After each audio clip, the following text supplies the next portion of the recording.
नमस्कार. कट्टा कोल्हापुरीमध्ये मी सरदार जाधव आपल्या सर्वांचं स्वागत करतो. ॲक्च्युली पायतान खाशील किंवा पायतानानं मार खाशील हा शब्द कोल्हापुरात लहानपणापासून सगळ्यांनी ऐकलेला आहे. मुळात ही शिवी म्हणा किंवा हा प्रेमवाचक शब्दसुद्धा म्हणून वापरला जातो. का वापरला जातो? कारण मारायला काठीही असते हातात, दगडही असतो, परंतु त्याच्यापेक्षा स्ट्रॉंग किंवा त्याच्यापेक्षा धडधाकट असं कोल्हापुरी चप्पल असायचं आणि आताही आहे. त्याची ओळख त्यामुळेच तर वेगळी निर्माण झाली. त्याचा कडकपणा किंवा त्याचा स्ट्रॉंगपणा, त्याचा टिकाऊपणा सगळ्यापेक्षा स्ट्रॉंग होता. त्यामुळं मारण्यासाठी सुद्धा त्याचा वापर केला गेला. आणि मला आज हे सांगावंसं यासाठी वाटतं आहे कारण आज आपण अशाच एका ठिकाणी आलेलो आहोत एक वेगळी मुलाखत घेण्यासाठी. मुळात कोल्हापुरी चप्पल जगप्रसिद्ध आहेच. साता समुद्रापार त्याचं नाव लौकिक आहे. साता समुद्रापार एक्सपोर्टही होतं आहे. परंतु त्याच्या पाठीमागं आपण कोल्हापुरी चप्पल जाऊन विकत घेतो, परंतु त्याच्या पाठीमागं किती हात राबणारे असतात, त्याच्या पाठीमागं कारागीर कसे काम करतात, हे सगळं दाखवण्यासाठी आज आपल्यासमोर आम्ही दाखवण्यासाठी घेऊन आलो होतो एका गोडाऊनमध्ये, एका वर्कशॉपमध्ये. आणि याच्या आधी मी ओळख करून देईन की कोल्हापूरच्या चपलाला साता समुद्रापार घेऊन जाणारे, कोल्हापूरच्या चपलाचा एक ब्रँड म्हणून ओळख करून देणारे कोल्हापूरचेच एक तरुण उद्योजक श्री अनुराग कोकितकर सर आज आपल्यासोबत आहेत. नमस्कार सर. नमस्कार. पायतान.com या नावानं त्यांनी सुरुवात केलेल्या या व्यवसायाला आज व्यवसायानं खूप चांगली भरारी घेतली आहे, खूप उच्च लेवलला गेलेल्या आहेत. मी सरांची ओळख थोडक्यात करून देतो. सरांनी 2013पासून या व्यवसायामध्ये आहेत. ॲक्च्युली सर MBA ग्रॅज्युएट आहेत, MBA पोस्ट ग्रॅज्युएशन केलेलं आहे. म्हणजे उच्च शिक्षित असूनही कुठलाही या व्यवसायाची परंपरा घरात नाही आहे किंवा त्याच्याबद्दलचा कुठला इतर सपोर्ट नसताना त्यांनी स्वतः या व्यवसायामध्ये उडी घेतली आणि एक नवीन उद्योग सुरू करून त्याला आज साता समुद्रापार घेऊन गेलेलं आहे. आज आपल्या गप्पांना खूप मजा येणार आहे कारण आपण व्यवसायाबरोबरच त्यांनी जे नवीन काय बनवत आहेत म्हणजे आत्ताचं सध्याच्या काळामधलं कोल्हापुरी चप्पल आणि 200-300 वर्षापूर्वीचं कोल्हापुरी चप्पल यांचा अभ्यास करून त्यांनी यामध्ये पूर्वीपणा आणलेला आहे. म्हणजे नवपणा नाही, पूर्वीपणा आणलेला आहे. आणि तो कसा आणला आणि त्या चपलाचं एक वेगळं वैशिष्ट्य जे ते स्वतः त्यांच्या वर्कशॉपमध्ये बनवतात हे सगळं आज आपल्याला बघायचं आहे. सर तुमचं पुन्हा एकदा कट्टा कोल्हापुरीवरती स्वागत आहे. नमस्कार. आणि मला आता कॉमन जो प्रश्न आहे की या व्यवसायामध्ये तुमचं एक MBA एज्युकेशन असताना हा वेगळा व्यवसाय ज्याच्याबद्दलचं कुठली परंपरा घरात नाही आहे किंवा कुणी दुसरं नव्हतं, तर या व्यवसायामध्ये येण्याचा तुमचा उद्देश कसा आणि त्याआधी म्हणजे डोक्यात हा आला कसा? ओके, याबद्दल. मी MBAसाठी बेंगलोरला होतो. सिम्बॉयसिसमध्ये MBA झालं. त्यावेळी बेंगलोरवरून कोल्हापूरला आलो की प्रत्येक ट्रिपला मला कोणी ना कोणीतरी सांगायचं की एक चप्पल घेऊन ये. मित्रांसाठी, माझ्या टीचर्ससाठी, बऱ्याच जणांसाठी चप्पल घेऊन जात होतो. आणि मला MBAमध्ये बेसिकली डिजिटल मार्केटिंग एक वेगळा सब्जेक्ट होता. त्यावेळी हे कळालं की 2013च्या आसपास कोल्हापुरी चप्पल विकणाऱ्या काही अशा वेबसाईट नव्हत्या फारशा किंवा असे कोणते ब्रँड नव्हते. 2013-14च्या आसपास ज्यावेळी मी ही संकल्पना माझ्या डोक्यात आली त्यावेळी मला ब्रँडिंग हा कोर सब्जेक्ट होता MBAमध्ये. ओके. तेव्हा मला सुचलं की आपल्याकडे बरेच अशा कमोडिटी आहेत भारतामध्ये, नॉट ओन्ली महाराष्ट्र, कोल्हापूर, पूर्ण भारतामध्ये अशा कमोडिटी आहेत ज्यांना आपण ब्रँडिंग चांगलं केलं तर त्यातून एक चांगला ब्रँड तयार होऊ शकतो. म्हणून माझ्या डोक्यात पायतानची संकल्पना आली. आणि मग एका वेबसाईट, स्वतःच्या वेबसाईट थ्रू आम्ही सुरुवात केली www.python.com पासून. तेव्हापासून आत्तापर्यंत साधारण ते 45 वेबसाईटवरती आपला प्रेझेन्स आहे. सर्व कुठले लिडिंग ई-कॉमर्स असतील, अमेझॉन, फ्लिपकार्ट, त्या सगळीकडे आपले प्रोडक्ट आपल्याला मिळतात. पायथॉन तुम्ही फक्त सर्च केलं तरी दिसते. आपण जवळपास आत्तापर्यंत 17 देशांमध्ये एक्सपोर्ट केलेला आहे आणि तो अजूनही चालू आहे. म्हणजे नॉट ओन्ली होलसेल, आपण रिटेल पण एक्सपोर्ट ऑर्डर घेऊन त्यांना प्रोव्हाइड करतो. तर अशी सर्व्हिस अजून कोणी देत नाही आहे. प्रयत्न करतोय आम्ही की हे जे ॲक्च्युअल आपलं ट्रेडिशन आहे ते लोकांसमोर यावं आणि त्याला एक चांगलं स्वरूप निर्माण व्हावं. ह्या संकल्पनेतून ही चालू झालेली कल्पना आहे. ओके. आणि ॲक्च्युली आपल्याला काम कसं होतं आहे किंवा पायतान कसं बनलं जातं हे बघायचंच आहे. परंतु आणि बनलेले प्रोडक्टही आपल्यासाठी तयार आहे जे आपल्याला बघायला मिळते. परंतु त्याच्या आधी आता सरांनी जसं सांगितलं की त्यांच्या डोक्यात त्यावेळी संकल्पना आली, MBA झाल्या तुमच्या डोक्यात आली, तुम्ही लगेच इम्प्लिमेंटही केली. मुळात हीच जी आयडिया आहे जी आता तरुण उद्योजक कोल्हापुरातले व्यवसायामध्ये, नवीन व्यवसायामध्ये येत आहेत किंवा आता लॉकडाऊनमुळं बऱ्यापैकी जॉब जात आहेत तर त्यानंतर व्यवसायामध्ये येत आहेत, तर त्यांच्यासाठी खूपच इन्स्पायरिंग गोष्ट आहे की डोक्यात कल्पना आली तर लगेच इम्प्लिमेंटसाठी जाणं आणि त्यानंतर त्याच्यामध्ये कसं यश येतं याचं एक कारण आहे सर. आणि मला त्याचबरोबर पुढचा प्रश्न विचारायचा आहे की मग या सुरुवात तर झाली, कुठलाही व्यवसाय सुरुवात करणं ठीक आहे म्हणजे पाय टाकणं, परंतु तर एक भांडवल उभारणी असेल किंवा त्यासाठी मार्केटचा स्टडी असेल, मार्केटला सप्लाय करणं असेल. आता तुम्ही 17 देशामध्ये आता वापरला की 17 देशामध्ये तुम्ही एक्सपोर्ट करताय, तर हे कॉन्टॅक्ट्स असतील. ग्रॅज्युएशन पोस्ट ग्रॅज्युएशन झाल्या या सगळ्या गोष्टींचं मॅनेजमेंट करणं, याच्यामध्ये अडचण तर आलीच असेल. तर त्यावरती कसा मात केला आणि त्याला सपोर्ट कसा होता कोणाचा? बेसिकली सुरुवात केली त्यावेळी एकटाच होतो. वन मॅन आर्मी जे काही होतं ते म्हणजे ऑपरेशन्सपासून ते चप्पल पॅकिंग करून त्या डिलिव्हर करण्यापर्यंत, ह्यांना देण्यापर्यंत, कुरिअर ऑफिसेसना देण्यापर्यंत ही सगळी कामे मी एकटाच करत होतो. त्यावेळी मला जाणवलं की ई कॉमर्स थ्रू आणि डिजिटल मार्केटिंग थ्रू आपण इथे बसल्या बसल्यासुद्धा जगात बऱ्याच ठिकाणी फार सहज पोचू शकतो. मग ते करताना मला बरेच वेगवेगळे मार्ग दिसले. म्हणजे जसं मी म्हणालो, पहिल्यांदा फक्त python.com माझी वेबसाईट होती. नंतर कळालं की ॲमेझॉन पण तुम्हाला प्लॅटफॉर्म देतं आहे की तुम्ही तुमचे प्रोडक्ट तुमचे लिस्ट करा, तुम्ही विकू शकता. फ्लिपकार्ट आहे, स्नॅपडील आहे, अशा असंख्य वेबसाईट मग यायला लागल्या. मग डिजिटल मार्केटिंग माझा अभ्यास झाला होता तेव्हा माहिती होतं की जितका तुमचा प्रेझेन्स डिजिटली जास्त असेल तितकं तुम्ही जास्त ग्रो होणार आहात.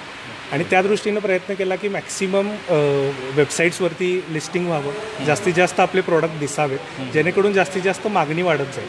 आणि त्याचेच ते परिणाम म्हणून कदाचित की 17 देशापर्यंत आपण पोहोचू शकलो. की मोर दॅन आमचे कुठले मार्केटिंग एफर्ट, माउथ पब्लिसिटी आणि हे असे SEO SEM मॅनेजमेंटने आम्ही चांगला रिस्पॉन्स घेऊ शकलो. म्हणजे सोशल मीडिया आणि डिजिटल मार्केटिंगमधले जे प्लॅटफॉर्म आहेत त्यांचा पूर्ण अभ्यास करून पुरेपूर वापर त्यांनी केला आणि त्यामुळं हा जो ब्रँड आज पोहोचलेला आहे जगभर, त्यामुळं एक यश आलेलं. याचाही एक स्मार्टरित्या यूज करणं बिझनेसमध्ये किती गरजेचं आहे हेही आपल्या तरुणांना कळून येईल. आणि मला पुढचा प्रश्न विचारायचा आहे की मग त्यानंतर मुळात तुम्ही चप्पलच व्यवसाय का निवडला? आता तुम्ही मगाशी सांगितले की कोल्हापुरी चप्पल तुम्हाला बेंगलोरला घेऊन यायला सांगायचे. ठीक आहे, असं प्रत्येकालाच बऱ्यापैकी लोकांना सांगतात. आता आम्ही बाहेर गेलो तर अरे कोल्हापूर चप्पल येताना घेऊन ये, परंतु व्यवसायाचं डोक्यात येत नाही. बरोबर. याचबरोबर ढीगभर म्हणजे खूप सारे व्यवसाय असे असतात जे MBAला असताना आपल्याला आपल्या आजूबाजूला फिरत असतात की हा करू. मग बरोबर याच्यामध्येच असं का? कारण आधी काही आवड होती किंवा कोल्हापूर चप्पल कायम घालायची आवड होती असं काय? मला उलटं वाटते की थोडासा एक अभिमान आहे मला पहिल्यापासून. भारत, महाराष्ट्र, मग कोल्हापूर या गोष्टींपासून स्वतःच मी इमोशनली कनेक्टेड आहे. मग ज्यावेळी मी चप्पल घेऊन जात होतो त्यावेळी असे रिस्पॉन्स यायला लागले मित्रांचे की अरे ही तर फार चीपच आहे चप्पल, कारण तू म्हणजे थोड्याच दिवसात तुटती आहे, क्वालिटी पण साधी वाटते. तेव्हा मला असं पर्सनली ते माझ्या इगोवरती आहे. कोल्हापूरचा अभिमान आहे एक्झॅक्टली. कुठेतरी हे वेगळं. आणि सगळेजण म्हणायचे की क्या तेरी कोल्हापुरी चप्पल, की म्हणजे कोल्हापूरवरतीच ते शेवटी येते, कोल्हापूरचं नाव खराब होतं. मी विचार केला की काय एक्झॅक्टली ह्यामध्ये प्रॉब्लेम येत आहेत, काय मेकिंगमध्ये काय प्रॉब्लेम येतात जे आपल्याला सॉल्व्ह करता येईल, ते बघून मी प्रयत्न केला. आणि मला एक जाणवलेली गोष्ट ही आहे, मी सगळीकडे बोलत असतो की हँडक्राफ्टेड प्रोडक्ट बरेच जगामध्ये बनतात आणि त्यामध्ये युरोपियन कंट्रीज फार टॉपवरती आहेत. त्यांचे प्रोडक्ट्स म्हणजे चप्पल्स पण साध्या 1-1 लाख 1.5 लाखाचे चप्पल बनतात. तर मग त्यांच्यामध्ये आणि आपल्यामध्ये काय फरक आहे असा अभ्यास ज्यावेळी मी केला त्यावेळी मला जाणवलं की ॲक्च्युली आपल्याकडचे मार्केटिंग टेक्निक, ॲडव्हर्टायझिंग एफर्ट हे सोडले तर आपल्याकडे ॲज अ प्रोडक्ट आपले प्रोडक्ट त्यांच्यापेक्षा कितीतरी सुपिरियर आहे, चांगले आहेत, आणि तरीही आपण मागे पडतो. मग हा गॅप काय होता, त्या गॅपचा मी अभ्यास केला की मार्केटिंग कमी पडते, ॲडव्हर्टायझिंग ब्रँडिंग करणं गरजेचं आहे आणि त्याबरोबर चांगले प्रोडक्ट देणं महत्त्वाचं आहे. मग लोकांना एक वन स्टॉप सोल्युशन असावं अशा दृष्टीनं मी हा ब्रँड चालू केला की जिथं तुम्ही डोळे झाकून पुढच्या वेळी येऊ शकता आणि हे प्रोडक्ट घेऊन जाऊ शकता. ओके, म्हणजे आपल्या इथं खूप अस्सल जे म्हटलं जातं तशा गोष्टी खूप साऱ्या आहेत कोल्हापुरात आणि कोल्हापुरी चप्पल ही त्याच प्रकारचं एक आहे. परंतु ब्रँडिंग सर म्हटलं तसं की ॲडव्हर्टायझिंग इतर गोष्टीमध्ये आपण कमी पडतो. मला याच्याशी संबंधित असा प्रश्न विचारायचा आहे की कोल्हापुरी चप्पल इथं बनतं तसं असं खूप ठिकाणी बनत असेल, बाहेरही बनत असेल, याबद्दल आम्हाला माहीत नाही. म्हणजे आता तुम्ही जसं म्हटलं की मशीन्सवरती बाहेर फॉरेनमध्ये पण खूप सारे वेगळं बनतात, तर त्यांचं मार्केट कसं, अशी बनतात का चप्पल बाहेर किंवा त्यांचं मार्केट तिकडे? हे आपलं युनिकनेस आहे की कोल्हापुरी चप्पल जशी आपल्या इथे बनते ती क्राफ्टमनशिप बाहेर मी आजपर्यंत इव्हन भारतातही बघितलेली नाही आहे, जगात तर दूरची गोष्ट. त्या भागांना त्या जनरेशनमधून ती क्राफ्टमनशिप मिळाली गेली. म्हणजे हा व्यवसाय जो आहे फॉर्च्युनेटली म्हणू किंवा अनफॉर्च्युनेटली एका पर्टिक्युलर कास्टनी जपून ठेवलेला आहे. आणि मग त्यांच्यामध्ये जसं म्हणतात ना रक्तात ती तुमच्या कला आहे, तशी ह्यांना पण ती अवगत आली आहे कला. त्यामुळे त्यांच्याकडून बनणाऱ्या चप्पल आणि एखादा नवीन जर आर्टिसन आपण घेतला तर त्यांना ती स्किल लेवल येण्यासाठी कमीत कमी 2 ते 3 वर्ष फक्त शिकावं लागेल, 2-3 वर्ष प्रॅक्टिस करावी लागेल आणि मग जाऊन ते त्या स्केलपर्यंत पोहोचतील. पण हे जे कारागीर आहेत हे आपल्याकडं आपल्याच इथे मिळू शकतात की ज्यांनी स्वतः पण एवढे 15-20 वर्ष कारागिरी केली आहे आणि आज तो त्यांचा हातखंड आहे. त्यामुळे असं इझिली ह्या गोष्टीचं रिप्लिकेशन होणं खूप अवघड आहे. बरोबर. नाही, मला खरंच एक अभिमान वाटतो की कोल्हापुरी गूळ म्हणा, ज्याची फार वेगळी ओळख आहे, कोल्हापुरी तांबडा पांढरा, तसं याच्यामध्ये इथला हातखंडा फार वेगळा आहे. खरंच आपल्या सगळ्यांना एक अभिमान आहे. आणि बाहेर मिळतात, म्हणजे बाहेर केल्याही जातात, त्याच्याबद्दलचे प्रयोगही होतात, परंतु त्या तेवढ्या लेवलला होत नाही. आणि मे बी त्यामुळेही तुम्हाला ह्या व्यवसायात यावं असं वाटलं असं. आणि आपल्या कोल्हापूरची एक प्रतिमा, म्हणजे एक प्रकारची भक्ती म्हणा किंवा काय म्हणतात, एक ओढ, प्रेम कोल्हापूरबद्दलचं आहे की ज्याची इमेज त्यांना सुधारवण्यासाठी त्यांनी केलेला फार चांगला प्रयत्न आहे. आणि यामध्ये फार चांगलं यशही दिसतं आहे आज सर. आणि तुम्ही पाहत पुढे झाला नाही, वेगळा ब्रँड इंटरनॅशनल लेवलला न्याल. अजून आपल्याला खूप बोलायचं आहे, त्याआधी आपल्याला ते तयार काही प्रोडक्ट्स येस प्रोडक्ट्स बघूया. आणि खरंच म्हणजे आता जसं सरांनी सांगितलं आपल्याला की कोल्हापुरी चप्पल याची एक ओळख होती, आणि परंतु काही खराब चप्पलांच्यामुळे त्याची एक इमेज खराब होत होती.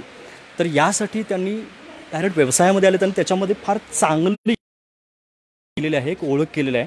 आणि आज त्यांच्या इथं जे आहेत तिकडे, म्हणजे वर्कशॉपमध्ये जी चप्पल बनतात ती इथं ठेवली जातात आणि इथून नंतर मग ती बाहेर पाठवली जातात. तर आज काही आपण चप्पल बघणार आहोत. वेगवेगळे प्रकार आहेत, खूप प्रकार आहेत, म्हणजे एवढे प्रकार आम्ही दुकानातही बघितले नव्हते इतके प्रकार आहेत. तर त्याबद्दल आपण समजावून घेऊया. म्हणजे त्याच्यामध्ये कारिगिरी वेगळी असते, कला वेगळी असते, खूप काय काय प्रकार, मटेरियलसुद्धा वेगळं वापरलं असेल ना. येस, तर त्याबद्दल आम्हाला खरंच आम्हाला सगळ्यांनाच आहे या चप्पल्समधला. ज्या नॉर्मल कोल्हापुरात तुम्हाला चप्पल बघायला मिळतात त्या केमिकली टॅन लेदरच्या बनलेल्या असतात. आणि आपल्याकडे ह्या ज्या चप्पल आहेत ह्या व्हेजिटेबली टॅन लेदर असतं. ओके. तर ह्याला लेदर फरक हा आहे की केमिकली टॅन लेदरमध्ये खूप लेदर तयार केलं जातं गरजेप्रमाणे, पण त्यामध्ये एन्व्हायरमेंटल इश्यूज फार, पर्यावरणाची खूप हानी व्हायला लागली आहे, किंवा हे लेदर डिरेक्टली तुमच्या अंगाला टच होणं पण योग्य नाहीये. म्हणजे केमिकल टॅन असतं ते बरोबर डायरेक्ट अंगाला टच, पण ते आपल्याला कोणी सांगत नाहीये. ते चीप आहे, मिळतंय म्हणून लोक त्या लेवललाही अभ्यास करून तुम्ही. हो. आणि ही जी आहे ही व्हेजिटेबल टॅन लेदर मधली चप्पल आहे. आता ह्यात फरक आहे, यामध्ये टॅनिंगची प्रोसेस असते. ज्यावेळी जनावरची स्किन काढून ती तयार करण्यासाठी जी टॅनिंग, त्यामध्ये हिरडा, बाबळी साल, चुन्याचं पाणी अशा गोष्टी करून हे लेदर पर्टिक्युलरली बनवलं जातं. त्यामुळे ह्या लेदर प्रक्रियेमध्ये पर्यावरणाला कुठलीही हानी होत नाहीये, पहिली गोष्ट. आणि ह्याचे स्वतःचे वेगळे गुणधर्म आहेत या लेदरचे. आता नॉर्मली म्हणतात की कोल्हापुरी चपला हीट शोषून घेतात, असं लोक सांगत असतात. तर ते हे या लेदरचं वैशिष्ट्य आहे, कोल्हापुरी चप्पलचं नव्हे तर या व्हेजिटेबल टॅन लेदरचं वैशिष्ट्य आहे. ही चप्पल जर तुम्ही घातलीत तर तुमच्या बॉडीतली एक्सेस हीट ही चप्पल शोषून घेते. आता ह्याची क्राफ्टमॅनशिप तुम्ही बघू शकता, तुम्ही दाखवू शकता. तर हे होल्स असतील किंवा हे रिंग असतील, कीन लेवल एकदम बारीक लेवलला काम केलं त्याच्यावरती. त्यानंतर तुम्हाला वेणीचे प्रकार मी दाखवतो. आणि मला सांगायला आवडेल की हे हातावरती करतात, आम्ही बघितलं आता इथं कारागीर हातावरती ह्या वेण्यांचं हे असेल. आता ह्या वेण्यांचं तुम्ही साईज बघायला गेलात तर एका बोटाच्या ह्याच्यात किती बसतात बघा. ही पूर्ण वेणी हाताने विणलेली चामड्यामध्ये. एक्झॅक्टली. आणि ह्या दोन वेण्या आहेत, ह्या दोन वेण्या विणून एक ही अशी वेणी तयार केली, म्हणजे किती बारीक काम केलं असेल. आणि शोभाही केवढी चांगली आली. एक्झॅक्टली. मग ही अशी कला आपल्याला बाहेर कुठं बघायला नाही मिळत. परत आणखी एक दाखवीन मी की इथं हे आम्ही इनर लाइनिंग्स देतोय आता, ज्यांना थोडी कम्फर्टेबल होते कोल्हापुरी. कारण लोक सांगत असतात की कोल्हापुरी ही फारशी कम्फर्टेबल नाही आहे चप्पल, किंवा कोल्हापुरी वापरताना पायाला त्रास होतात. पण आम्ही हे सगळे प्रॉब्लेम ह्यातून काढायचा प्रयत्न केला आहे की आतून आम्ही इनर लाइनिंग दिले, जे नॉर्मल तुमच्या बाकीच्या ब्रँडेड चप्पल्स नाही ते. त्यानंतर आम्ही त्याला रबर ग्रिप्स देतो, ज्या ग्रिप्समुळे आता ही बाहेर पाठवताना आम्ही ग्रिप्स त्याला लावून पाठवतो. ओके. म्हणजे गरजेनुसारच ग्रिप. ही ग्रिप जी आहे ही गरजेनुसारच बनते. ही स्पेशली तुम्हाला मी नंतर दाखवेन. ही ग्रिप जी आहे स्पेशली ती एक्सपोर्ट क्वालिटी ग्रिप आहे, जी फक्त बाटा किंवा वुडलँडच्या शूजमध्ये आता वापरली जाते. ओके. प्रयत्न करतो की जे प्रॉब्लेम्स लोक म्हणायचे की कोल्हापुरीमध्ये आहेत ते प्रॉब्लेम्स आम्ही सगळे काढतोय आणि एक चांगलं प्रोडक्ट तुमच्या समोर घेऊन यायचा प्रयत्न आहे. हे जे आता कलर्स आहेत, युजली बाहेर कोल्हापुरी तुम्ही बघितलीत तर कलर त्याचे हाताला पायाला लागतात. हे तुम्ही हे करू बघा. तर हे सगळे इम्पोर्टेड डायज आहेत, इटलीवरून इम्पोर्ट केलेले. ओके. तर त्यामुळे ह्याचा कलरची शेड बघा किंवा ही कन्सिस्टन्सी कुठंच तुम्हाला दुसरी असा कलर सहसा नाही बघायला. एक्झॅक्टली. आणि हा फेड आउट पण होणार नाही. बाकीचे कलर कसे आहेत वापराल तसे फेड आउट होत जातात. हे कलर इटालियन इम्पोर्टेड असल्यामुळं क्वालिटी आणखी बेटर आहे. आणि मुळात ते चप्पल राजेशाही वाटते, पुढे टोक ही वगैरे. शाहू चप्पलच म्हणतात त्याला. ओके. शाहू महाराजी चप्पल. चप्पलांची नावही आहेत का त्या प्रकारानं? असं तर लोकांनी आपापल्या गावाप्रमाणे केलेल्या चप्पलांची नावं आहेत. म्हणजे त्या त्या गावात ती डिझाईन बनायची म्हणून त्या गावाचं त्या डिझाईनला नाव मिळाले. म्हणजे आता ही चप्पल आहे ही कुरुंदवाडी म्हणून आहे. ओके. तर हा पर्टिक्युलर पट्ट्याचा जो प्रकार आहे ना, हा कुरुंदवाड गावातून युजली बनून यायचा. तर ही कुरुंदवाडी चप्पल आहे. त्यानंतर हा कापशी पट्टा आहे, कापशी चप्पल आहे. आता ह्या चप्पलमध्ये तुम्ही हे बारीक काम बघू शकता. हे सगळं हाताने आणि हेही बघा ना, किती बारीक शिवलेलं आहे. बरोबर. ह्याची पूर्ण कडा ज्या आहेत त्या हँड स्टिच्ड आहेत. ही पूर्ण चप्पल पण आता युजली गावात ज्या चप्पल मिळतात आपल्याला त्या सगळ्या हँड स्टिच पण असतात, मशीन स्टिच पण असतात. पण युजली थ्रेड वापरलेली जी असते ती नायलॉनची असते, which is more of the time एक चीपर अल्टरनेटिव्ह टू ओरिजिनॅलिटी. पण आम्ही ही पूर्ण थ्रेड जी आहे ही पूर्ण लेदर थ्रेड वापरतो. कारण आपल्याकडे 200-300 वर्षापूर्वी ह्या चप्पल अशाच बनायच्या आणि अजूनही लोकांना ह्या अशाच आवडतात. फक्त त्यांना हेच एक्सपेक्ट आहे की ते जितकं ऑथेंटिक असेल तितकं लोक जास्त एक्सेप्ट करतात. बरोबर. त्यांना हवं काय की तुम्ही कम्फर्ट द्या, तुम्ही आजच्या प्रमाणाची ती स्लिप नाही झाली पाहिजे, ह्या गोष्टी आम्हाला ऍड करून द्या. मग आम्ही लोकांचा फीडबॅक घेतोय कंटिन्युअस, काय अजून त्यांना सुधारणा हवं त्याचं करून आम्ही पुन्हा. ओके. म्हणजे अशा सुधारणा करत गेलं तर खरंच कोल्हापुरी चप्पलाचं जे आंतरराष्ट्रीय मार्केट आहे ना, ते खूप वेगळं असेल. बरोबर. आणि खूप वेगळी ओळख होईल. आणि मला इथे एक बूट पण दिसतो अशा प्रकारे. हे लेदरमध्येच आहे? हो, हा पण लेदरमध्येच आहे. ह्याला हा कर्नाटकमध्ये एका गावात बनणारा शूज आहे. तर हे पण आपण आता चालू करतोय. मग आधी असं होतं की आपण फक्त कोल्हापुरी पुरतं मर्यादित होतो. आता इथून पुढे शूज, त्यानंतर सँडल, असे जे काही इंडियन मागणी एक्झॅक्टली इंडियन हँडक्राफ्टेड जे प्रोडक्ट बनत आहेत आत्ता बाहेर, ज्याची मागणी आहे, त्या सगळ्या गोष्टी आम्ही स्वतः शिकून हळूहळू इम्प्लिमेंट करून चालू करतो. खूप सुंदर. हे पूर्ण दाखवता येते का बघा. अरे ती छोटी चप्पल, चेपली आहे ना, हे लेडीज आहेत ना? बरोबर, ह्या लेडीज चप्पल आहेत. कोल्हापूरमध्ये असं कोणीच नाही की ज्यांच्या घरी किंवा लहानपणापासून ज्यांनी चप्पली, म्हणजे ज्याला चेपली आणि तो चप्पल बघितलेलं नसेल. पूर्वी असायचंच. आता मे बी तुम्ही म्हणताय तसं की त्याच्यामध्ये काही मिक्सिंग आलीत आणि त्यानंतर ते वापरणं त्रासदायक वाटायला लागलं म्हणून लोक त्याच्यापासून परावृत्त झाले. परंतु हे जर नॅचरलपणा, त्याच्यामध्ये नैसर्गिकपणा आला तर तो परत वाढणारच. आणि तुम्हाला ते बाकीच्या जो चीपनेस किंवा बाकी चीपनेस असं म्हणणार नाही, पण ज्या बाकीच्या कामचलाऊ गोष्टी आहेत त्या बाकीच्या प्रोडक्टमध्ये तुम्हाला ऑलरेडी मिळतात. म्हणजे तुमचे रबरचे चप्पल असतील किंवा प्लास्टिक चप्पल असतील, बाटाचे तुम्ही घेता दुसरीकडचे. पण ही जी हँडक्राफ्टिंग आहे, ही जी कला, ही ऑथेंटिसिटी जी आहे, ही जर आपण जपली तर आपलं कोल्हापूरचं आणि ह्या चप्पलचं वेगळं नाव, हीच आपली ओळख आहे. एक्झॅक्टली. आणि आत्ताचे जर तुम्ही चप्पल बघाल तर युजली फक्त असे प्लेन बेल्ट असतात. शेप कोल्हापुरी सारखा केलेला असतो आणि कोल्हापुरी म्हणून विकतात. आता कोल्हापुरीचं सगळ्यात वेगळेपण म्हणजे हे कान. हा कानाचा जो भाग आहे ना, हा भाग जगातल्या कुठल्याही चप्पलमध्ये नसतो. म्हणजे हा जो पार्ट आहे ना, तुम्हाला युजली दुसऱ्या चप्पल तुम्ही बघितलाय ना, हे बेल्ट डायरेक्टली ह्या सोलमध्ये अटॅच असतात. हा असा ऍडिशनल पार्ट कुठल्याच चप्पलमध्ये नसतो. तर हे आपलं डिझायनिंग पॅटर्न असल्यासारखं आहे कोल्हापुरीचं. तर तुम्हाला जर एखादी कोल्हापुरी म्हणून विकत असतील ना, तर मोस्टली असतं की हा कान तयार केलेला असतो, असा शेप तयार करतात आणि काहीही बेल्ट लावतात आणि कोल्हापुरी म्हणून विकतात. तर हा कानाचा ऍक्च्युली फायदा काय होता की आपल्याकडे आपला हा भाग जो आहे हा डोंगराळ आहे सगळा, हा काटाकुट्यातनं चालण्याचा भाग आहे. त्यामुळं पायाचा सगळ्यात मऊ भाग असतो तो हा इथला तळव्याचा आणि इथला असतो. त्याचं संरक्षण होण्यासाठी म्हणून हे म्हणजे फक्त डिझाईन अशी नाही तर त्याचा किती खोलपर्यंत विचार करून त्या चप्पल बनलेल्या आहेत. आणि जगात तुम्ही ब्रँड बघाल तर कुठलाही घ्या, पुमा घ्या, आदिदास घ्या, कोणताही नवीन ब्रँड घ्या, दर 5 वर्षांनी 10 वर्षांनी डिझाईन्स बदलल्याशिवाय त्यांना सर्व्हाइव्ह करता येत नाही. आहे ते डिझाईन चालतच नाही. त्यांना नवीन आणलंच पाहिजे तरच ते सर्व्हाइव्ह करू शकतील. पण आपल्या चप्पल गेल्या 700 वर्ष सेम डिझाईन वापरतात आणि लोकांना तरीही तेच हवंय. म्हणजे ह्या डिझाईनचं तुम्हाला टाइमलेसनेस दिसू शकतो की कधीही कुठलीही जनरेशन येऊ दे, ह्या चप्पल्स ह्या तेवढ्या टाइमलेसच राहणार. आणि अशी टाइमलेस आर्ट करणं आजपर्यंत बऱ्याच कमी ब्रँडना पण जमलंय. नाही, आता आम्ही बघितलंच, कारण ते कारागीर एवढे कीन लेवलला बसून काम करत आहेत. आम्ही मागून बघितलं, आम्हाला तेही दाखवायचं आहे. आता आपण चप्पल्स बघितलीत की किती सुंदर पद्धतीनं आणि नैसर्गिक कलरमध्ये. त्यांचा कलर कोणता म्हटलं वापरलेला? नॅचरल व्हेजिटेबल टॅनिंग हा प्रकार आहे. राईट. चप्पल युजफुल, लेदर युजफुल होतं. ओके. आजचं पण आपलं लाईव्ह एक कॅज्युअलच आहे की जे चालता बोलता आपण सगळं दाखवत आणि हे बघत चाललोय. आता आपण जातोय की वर्कशॉपमध्ये की जिथं ती चप्पल मुळात तयार होत आहे. ॲक्च्युली लॉकडाऊनमुळं कामगारांची संख्या प्रमाणात ठेवावी लागते आणि त्यामुळं कामगार काही कमी आहेत आणि कमी प्रमाणात सध्या तयार होतं आहे. तर चामडं कसं कातलं जातं किंवा चामड्याचं कटिंग कसं केलं जातं इथपासून या गोष्टी इथं आपण बघू शकतो आहे. याच्यामध्ये खूप सारे प्रकार आहेत आणि आता तो आपण बघू शकतो की इकडे हे काम करत आहेत. म्हणजे खूप सुंदर लेवलला. ओके, छान.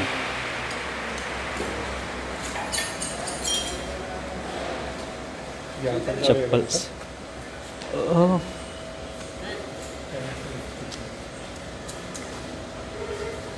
चप्पल बनवलेली पण आहेत समोर. आणि हे काम जे चालू आहे हां आपण बॅकग्राऊंडला मी सांगतो. हो चालेल. हे स्टिचिंगचं काम चालू आहे.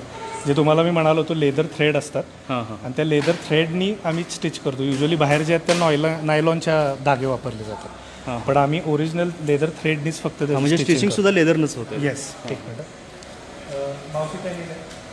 सळ आहे. हां, थोड्याशा आहे. हां म्हणजे स्टिचिंग बाहेर केलं जातं, इथं हे लेदर थ्रेडनं केलं जातं.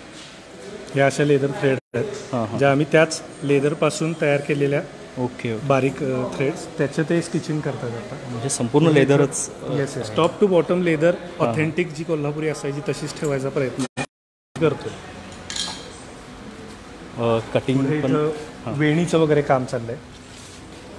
म्हणजे चपलाच्या वरती येस. अप्परला वरती बेल्टला ज्या वेणी शिवतात ना त्या लेडीजच्या असतील किंवा जेंट्ससाठीच्या हे वेणी असते ना, या वेणीचं काम ते तिथं चालू आहे. ते सगळं आता हँड कटिंग होईल आणि नंतर पुढे ते विविंगसाठी आम्ही वेळ खूप जात असेल ना, कारण त्या एक्झॅक्टली हो त्या वेणी मगाशी आपण त्या लहान दाखवलं तुम्ही एवढ्या लहान लहान विणणं मुळात कटिंग आणि विणत राहणं ते एक्झॅक्टली. कारण तुम्ही त्याचे सायझेस बघाल तर एकदम 1 मिलीमीटरपेक्षा पण लहानवाल्या वेण्या आपल्याकडे असतात. ओके. त्या तुम्हाला मी दाखवतो कसे पार्ट्स सुंदर. होतात.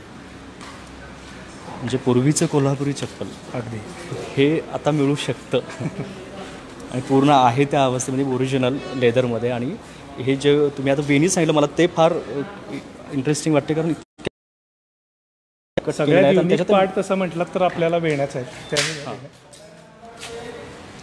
त्या दाखवतील बघा वेण्या, त्या बघा दाखव. ह्या वेण्या ज्या आहेत ना आत्ता तिथं कटिंग चालू आहे आणि पूर्ण त्या विणल्या. येस विणल्या जातात. ते वेगवेगळे चप्पलमध्ये वापरायच्या पार्टवरच्या वेण्या आहेत.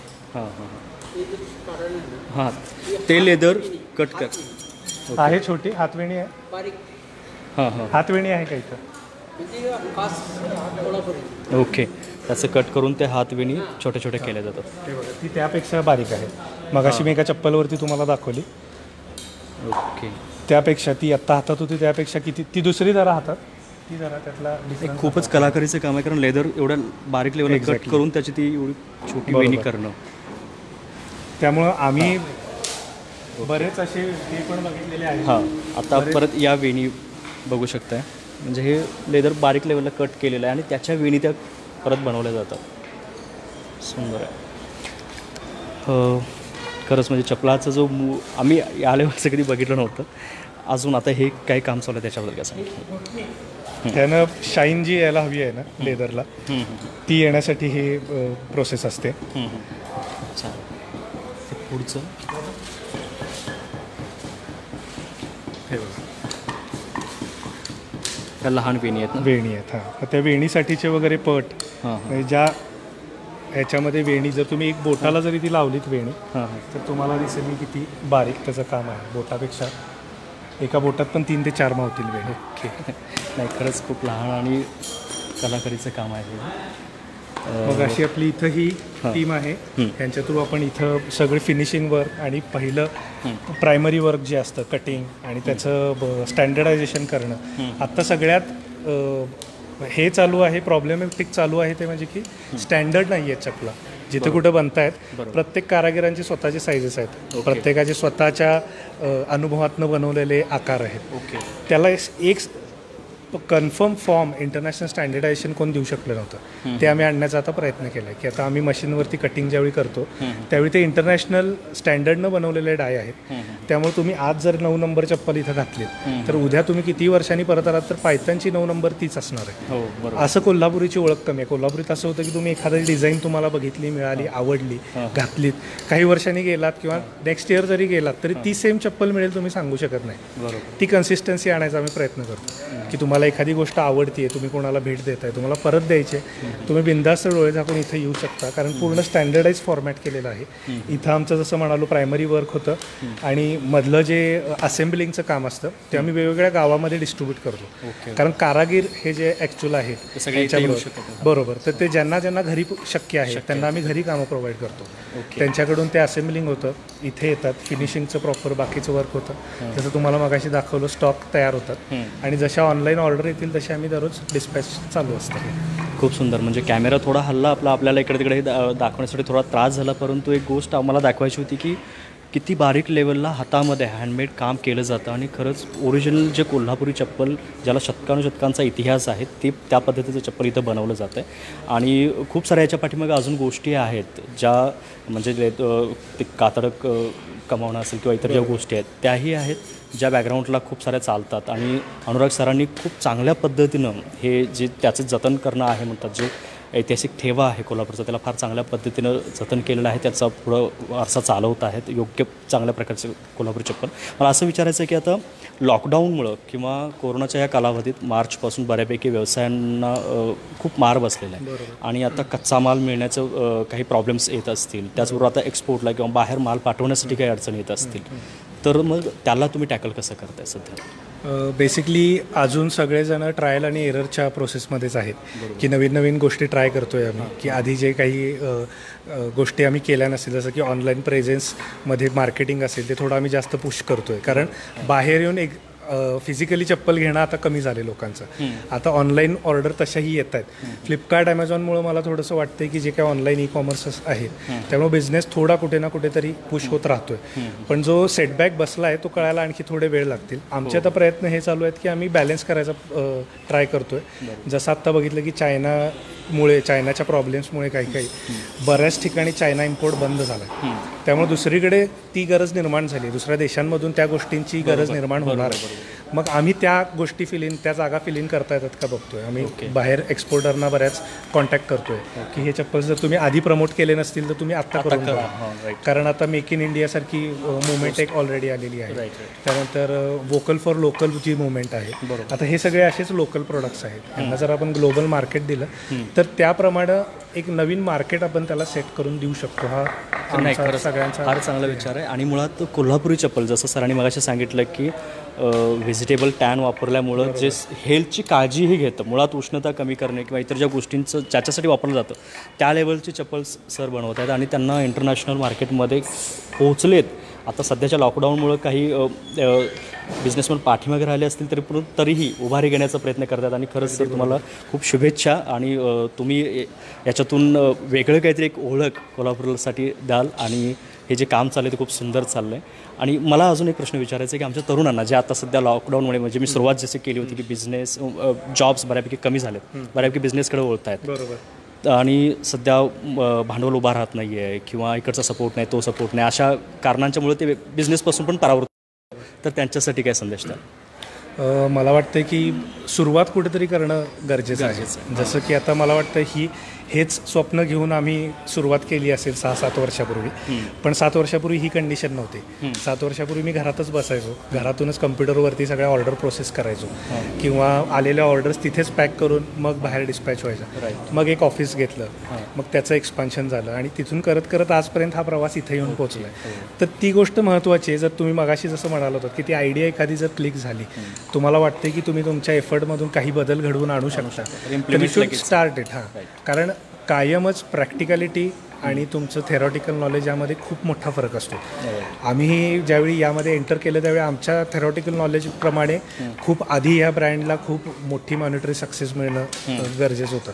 पण लोकांचा एक्सेप्टन्स असतो किंवा त्या गोष्टीमधले प्रॉब्लेम असतील, जसं मी म्हणालो की कोल्हापुरी चप्पल बनवण्यातले प्रॉब्लेम आहेत, हे प्रॉब्लेम असतील, या गोष्टींमुळं फार वेळ वेगवेगळ्या गोष्टींमुळे लागू शकतो. त्यामुळे जितके शुभस्य शीघ्रम जे आपण म्हणतो, जर एखादी कल्पना तुम्हाला येते आहे तर जितक्या लवकर तुम्ही चालू करू शकाल तितकं चांगलं आहे. ओके, खूप सुंदर आणि खूप छान माहिती दिली, त्याबद्दल खूप खूप आभार तुमचे.